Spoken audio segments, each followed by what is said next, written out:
Graças aos avanços da medicina, da ciência e do conhecimento em geral, vivemos cada vez mais e com qualidade.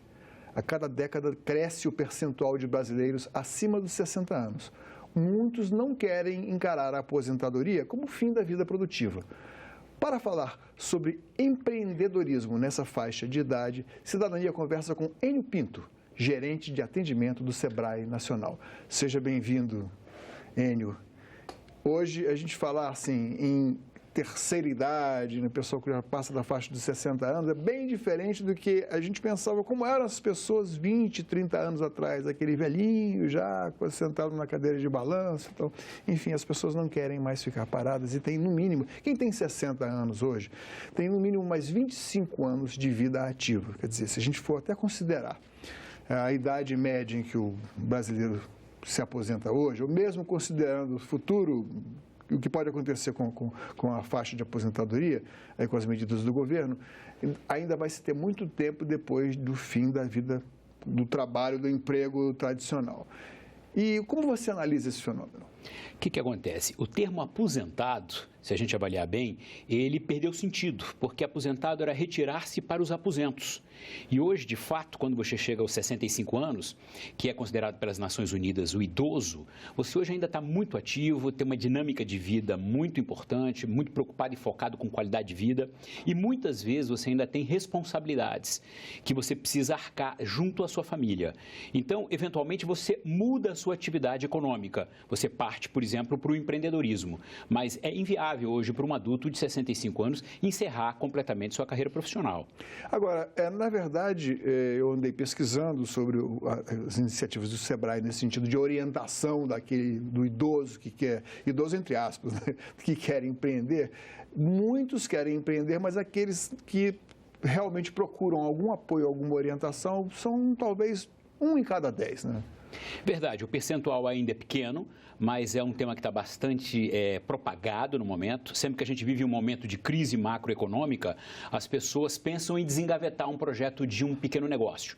Pensam em tirar do papel aquela ideia antiga que ele acalenta de ter o seu próprio empreendimento. E isso vem aumentando, vem ganhando uma certa escala, né? E a gente está observando de perto esse fenômeno e vendo especificidades para esse fenômeno, vendo coisas específicas para a pessoa mais madura que quer empreender.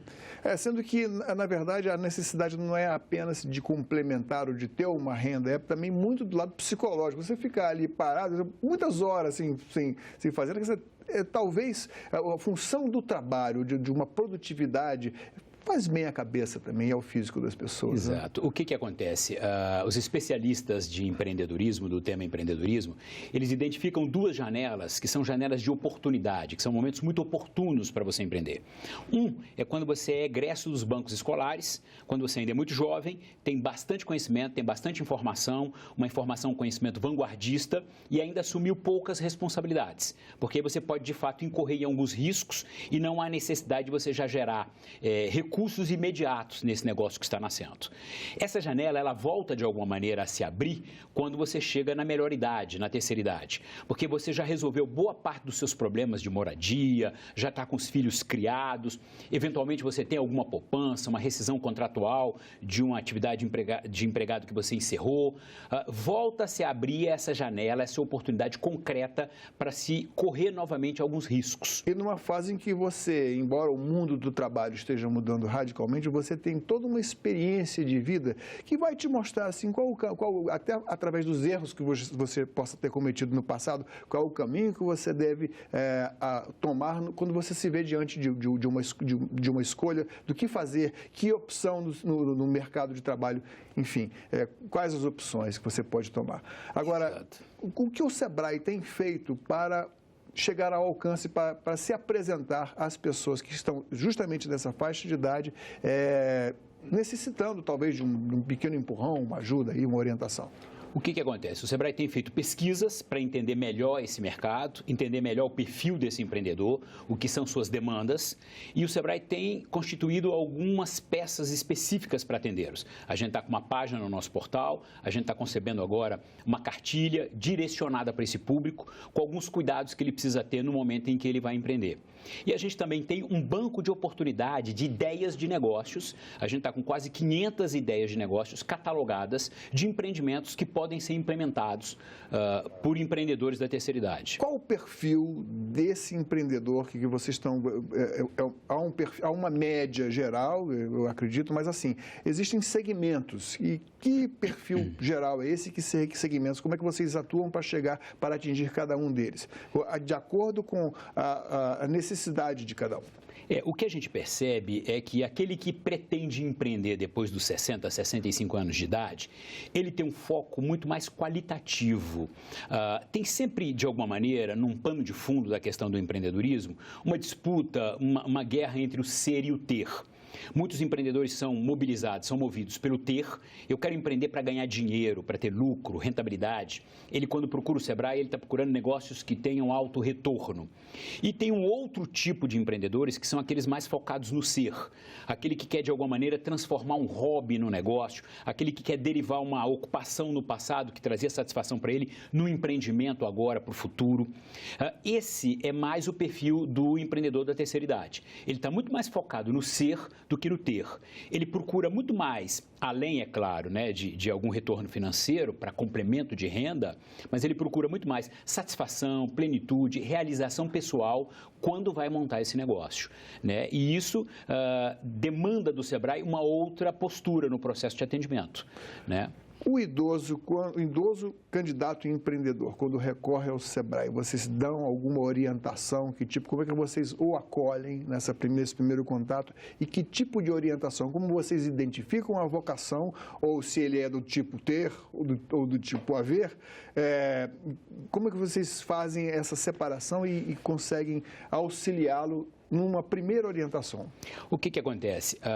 As pessoas procuram o Sebrae ou porque identificaram um nicho concreto de negócio para empreender, uma oportunidade que ele entende ali que está pronta para ser implementada, ou ele tem um problema de necessidade. Ele precisa empreender para complementar uma renda ou porque está desempregado. Para auxiliar os filhos, netos. Exato. Então, assim, já são dois perfis muito distintos. E a gente sempre convence esse empreendedor de que ele precisa atuar numa área com a qual ele tem afinidade.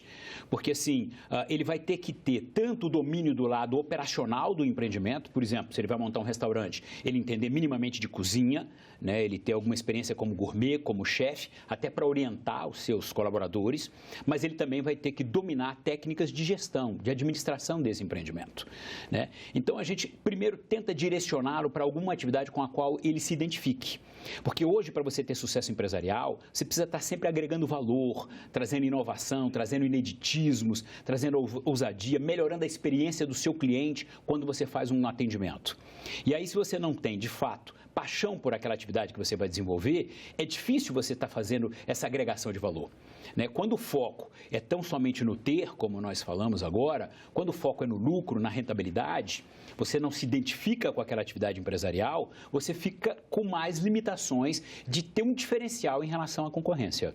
Eu tenho alguma experiência, eu tive no passado de acompanhar iniciativas do Sebrae, eu sei, por exemplo, dos arranjos produtivos locais, eu sei que o Sebrae ele tem uma certa capilaridade, ele tanto está no Rio de Janeiro, São Paulo, Belo Horizonte, Brasília, como também lá em São João dos Patos, no interior do Maranhão, enfim. E procurou sempre se adequar às necessidades e às habilidades também das pessoas do local. Agora, em que esse período de crise macroeconômica que você mesmo falou do país está mudando o perfil do empreendimento e o que está exigindo de vocês no sentido de cranear, pensar alguma coisa para que as pessoas se sintam motivadas e se sintam oportunizadas em empreender, sobretudo na terceira idade, né? Não tenha dúvida que, nesse momento, muda um pouco do perfil de quem procura o Sebrae. A gente atendia um número maior, como a gente costuma dizer, de CNPJs, ou seja, de empreendimentos estabelecidos. E hoje a demanda tem sido crescente de CPFs, de candidatos a empresário, né? Então, a gente tem colocado todo o nosso esforço em orientar para que a gente comece bons negócios, para que mais à frente eles não venham engrossar as estatísticas de mortalidade. A gente tem quase que um passo a passo, Paulo, no sentido dele começar a identificar o que é a ideia de negócio dele e depois avaliar se essa ideia de negócio dele tem viabilidade ou não. Se aquilo de fato é um sonho que vai se concretizar ou pode vir a ser um pesadelo, né? Então, ou seja, uma pesquisa individualizada de mercado e de oportunidades, né? Exatamente. Ele, quando nos procura e ainda não identificou o que abrir, eu não vou dizer para ele em que ramo ele deve atuar, porque o ramo de atuação dele tem, como eu disse a você, muito próximo dos talentos, das habilidades, das afinidades dele. Então, eu oriento a ele que, olha, faça uma lista das coisas que você gosta de fazer, que te dão prazer. Depois comece a avaliar, dentre essas identificadas por você, quais aquelas em que você tem uma vantagem competitiva, em qual você é competente, em qual você é melhor do que a média dos brasileiros. Então, eu já tenho aí um conjunto de oportunidades, de empreendimentos em que ele se sentiria bem realizando e onde ele também é competente. Vou te fazer uma pergunta mais específica. Desculpa a interrupção. Por favor. Enfim, em crise, você procura, em período de crise, você procura aquilo em que é mais seguro investir. Por exemplo, alimentação. E já não é de agora que a gente vê muita gente querendo abrir um self-service, uma marmita, enfim, que possa, uma pequena empresa, uma microempresa que possa fornecer alimentos. Como é que está esse segmento de oportunidades aí nesse setor de alimentação? O que acontece? A alimentação, até na nossa pesquisa realizada agora junto aos aposentados, aparece como o primeiro colocado. A maior intenção dos brasileiros é de empreender nessa área. Para complementar uma renda? Para complementar uma renda, para ter uma nova atividade empresarial, para se manter ativo, né? A gente sempre traz o complementar uma renda porque ele, na condição de aposentado, ele tem alguma alternativa de renda, né? Mas, assim, o pensamento dele é muito mais em se manter ativo. Muitas vezes ele pensa em gerar até mais renda do que quando ele estava ingresso na sociedade produtiva como um colaborador, como um empregado, né? Mas, assim, o segmento em que ele vai atuar, Paulo, pode até parecer um pouco de romantismo da nossa parte em estimular, induzir ele a atuar numa área em que ele tem a paixão, mas isso é ponto crítico para o sucesso empresarial, né? Você falou do setor de alimentação. De fato, bares e restaurantes sempre é uma alternativa interessante, mas se você não tiver afinidade com esse tipo de empreendimento, eu vou dar um exemplo concreto para você. Uma padaria que está inserida dentro dessa área de alimentação. Uma padaria, ela funciona 363 dias por ano. Ela abre às 6 da manhã para o público e fecha às 10 da noite, né? Ela só fecha mesmo no dia de Natal e no primeiro dia do ano. Assim, e para que você possa abrir para o seu público às 6 da manhã, você tem que ter começado a fazer o pão às 4. Então, se você não tiver muita afinidade com esse ramo de negócio, com esse segmento empresarial, dificilmente você vai ter sucesso. É um ramo mais seguro, mas ele, de uma certa forma, também é, entre aspas, o termo é muito forte, escravizante, né? Porque você também está ali, você vira, você tem que ir atrás do fornecedor, de todos os insumos, e tem que estar tomando conta também do pessoal que trabalha lá, que vai para o forno, se preocupar se não tem greve de ônibus, se o funcionário vai chegar ou não, enfim. E quando acontece de chegar alguém que vocês reconhecem que não tem vocação para aquilo ali, você tem que dar a sugestão de procurar um outro tipo de iniciativa. O que a gente faz? A gente encaminha os candidatos a empreendedores para algumas oficinas, alguns cursos que o Sebrae disponibiliza, muitos inclusive pela internet gratuitos, tá? E em vários cursos do Sebrae para candidatos a empresário, a gente tem um primeiro momento, a gente avalia a característica do indivíduo, o seu comportamento, a sua atitude, para ver se ele tem o que a gente chama de um perfil empreendedor. Existem perfis definidos? Você podia sugerir algum desses perfis? Existe um conjunto de características próprias do empreendedor que são determinantes para sucesso. Por exemplo, aquele indivíduo que estabelece metas, que é movido por meta, que planeja a concretização das suas metas. O indivíduo que é muito focado em qualidade, que é mobilizado pela qualidade. Perfeccionista, né? Exato. Que persegue a perfeição. Ela, de fato, não existe. Isso pode paralisar a atitude do empreendedor. E mas se ele do outro tipo diferente, daquele tipo mais romântico, que quer cuidar pelo lado mais estético, aquele lado do haver, do ser. E não do ter? Olha, eu pessoalmente, com quase 30 anos de Sebrae, eu boto minhas fichas em quem está focado no ser. Eu entendo que o ter é uma consequência de você ser um bom empreendedor. Quem chega aos 60, 65 anos, por mais expectativa de vida que tem, sabe que já chegou lá, já começou aquela curva descendente, né? Então, acho que é quase que uma adaptação natural psicológica da pessoa, né? Olha, eu vejo muitas vantagens no empreendedor da terceira idade. Por exemplo, ele tem uma rede de contatos fabulosa. Pessoas chaves que vão abrir algumas portas para ele. Empreender demanda contatos com consultores, com gerentes de bancos, com fornecedores, com concorrentes, com clientes potenciais. Ele já tem toda uma experiência de onde ele acertou e onde errou. E ele se conhece muito bem. Ele sabe quais são os limites dele. E aí, eventualmente, ele pode lançar mão de um sócio que complemente o perfil dele. Se ele tem uma proposta mais artística, mais de lidar com gente, que é fundamental para quem vai empreender, ele pode buscar um sócio que cuide mais da parte financeira, dos fluxos de produtos, do back-office do empreendimento dele. Então, tem uma chance concreta de sucesso para quem vai empreender na terceira idade. Ô Enio, a gente sabe que é uma crítica histórica que os governos têm, o que o Estado brasileiro tem, é que diz respeito àquele ciclo de vida, oportunidade de nascimento, vida e fim das empresas, das micro e pequenas empresas.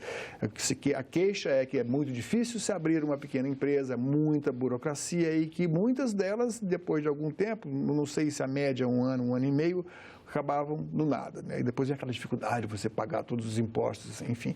Como é que está essa questão da desburocratização que é já para as pessoas, para o idoso, para o idoso empreendedor, que você já conseguiu encaminhar, já identificou o que é, como é que é esse ciclo de vida e onde ele pode conseguir financiamento? Tá certo. 2 pontos muito relevantes. Quanto à burocracia, Paulo, já houve avanços significativos. Por exemplo, a maior parte dos empreendedores de pequeno porte no Brasil hoje são MEIs, que é o microempreendedor individual. Para você se formalizar como MEI, você faz isso hoje pela internet e leva alguma coisa em torno de uns 20 minutos. Você entra no portal do empreendedor.gov e cadastra a sua empresa, já sai com o seu CNPJ. Se você tiver qualquer dificuldade nessa iniciativa, pode procurar um ponto do Sebrae mais próximo a você. Nós temos 600 pontos físicos instalados em todas as cidades de grande densidade populacional e empresarial, que a gente te orienta nesse processo de formalização da sua empresa. Tem as superintendências, uma em cada estado, né? Perfeitamente. E os nossos escritórios regionais, nossas agências à disposição do empreendedor. E esse trabalho é um trabalho gratuito, esse atendimento é gratuito. Já a questão de acesso a crédito, nós disponibilizamos, inclusive, de um projeto chamado Senhor Orientador, onde aposentados, onde ex-bancários, hoje na terceira idade, levam sua bagagem, seu conhecimento dentro da temática do crédito para fazer uma orientação para quem quer acessar financiamento bancário, né? Porque, veja, a decisão de pegar um financiamento bancário requer um estudo prévio para ver o grau de endividamento que o seu empreendimento pode assumir, para ver se de fato você está precisando de financiamento. A gente chega em muitos estabelecimentos empresariais, Paulo, e ele fala, estou precisando de capital de giro. E quando você vai ver, na verdade, ele está super estocado, o giro dele está parado em mercadorias. Se ele faz uma promoção, o dinheiro volta para a mão dele. Ele vende muito a prazo e o dinheiro está na mão do cliente dele. Se ele diminui esses prazos, renegocia isso com o seu público, dá desconto para vendas à vista, o dinheiro volta para a mão dele. Então, muitas vezes, ele nem precisa mesmo do crédito ou não precisa de todo aquele empréstimo que ele ia precisar. Ele precisa mais de orientação. E o Sebrae disponibiliza isso também gratuitamente através de senhores orientadores. O que é muito interessante, porque aí é um indivíduo da terceira idade atendendo um candidato a empresário também da terceira idade, eles têm uma empatia natural. Nem todo idoso, nem toda pessoa de terceira idade consegue se ambientar e viver com facilidade no mundo digital. A gente vive hoje, o celular praticamente segue a gente, nós não somos mais ninguém se não tivermos lá de cabeça baixa, nos inteirando das novidades. O mundo do trabalho mudou, a internet praticamente governa tudo, os aplicativos entraram mudando a vida tanto dos fornecedores quanto dos consumidores. E isso nem sempre é fácil para quem tem 60 anos ou mais. Que tipo de orientação vocês dão para quem não se habitua com facilidade? E se vocês já estão apostando também, o Sebrae, ele mesmo, em ampliar, em avançar no sentido de orientar quem está aquele outro lado, o oposto, que aquele que quer investir em aplicativos, quer investir em novas ideias ligadas já a esse mundo digitalizado? Olha, a gente se inspira muito nas experiências que os bancos fizeram, Paulo, muito recentemente, de digitalizar a maior parte dos seus atendimentos. Mais de 90% hoje das demandas bancárias são feitas através de canais online, né? O Sebrae está fazendo todo um processo de transformação digital nesse sentido para atender o seu público. E a gente entende que o pequeno empreendimento também não vai escapar de toda essa transformação digital. Ele, inclusive, vai se beneficiar muito disso tudo. A transformação digital vem para ajudar ajudar o indivíduo da terceira idade, não para complicar a vida dele. Não precisa ter medo dela. Não precisa.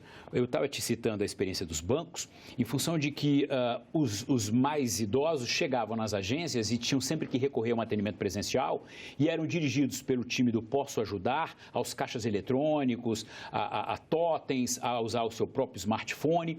Isso foi acontecendo muito bem, foi muito bem assimilado pelo indivíduo da melhor idade e hoje a gente já entende que não há mais essa barreira.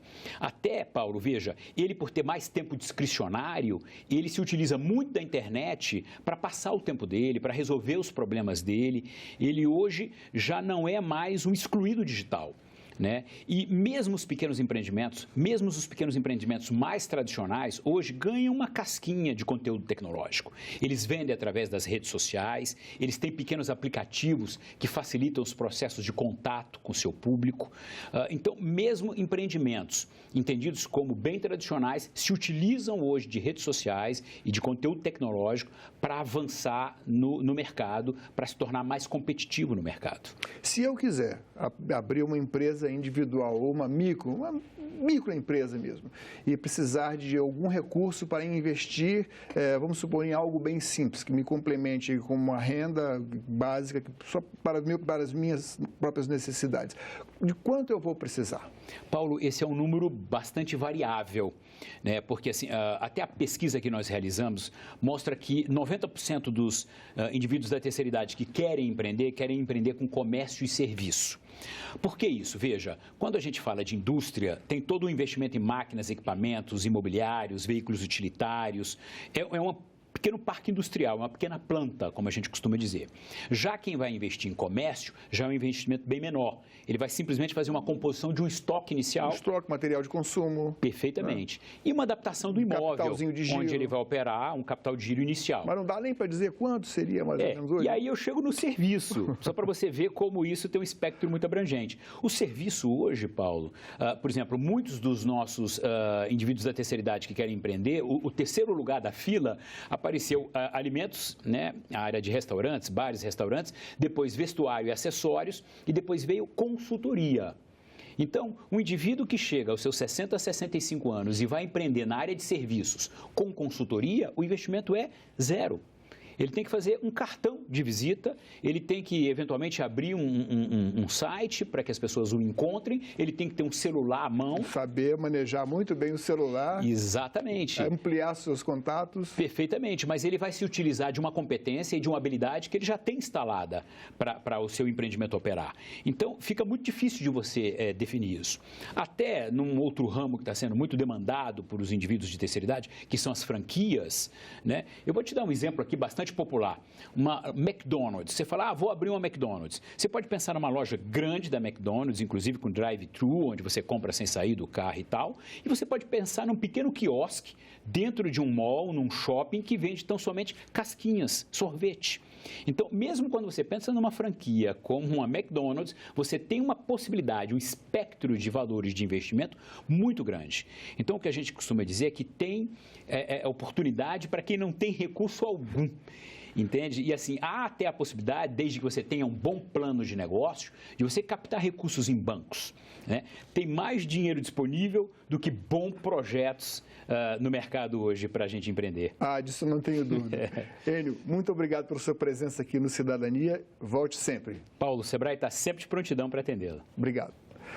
Você gostou dessa entrevista? Não gostou? Está valendo a sua opinião.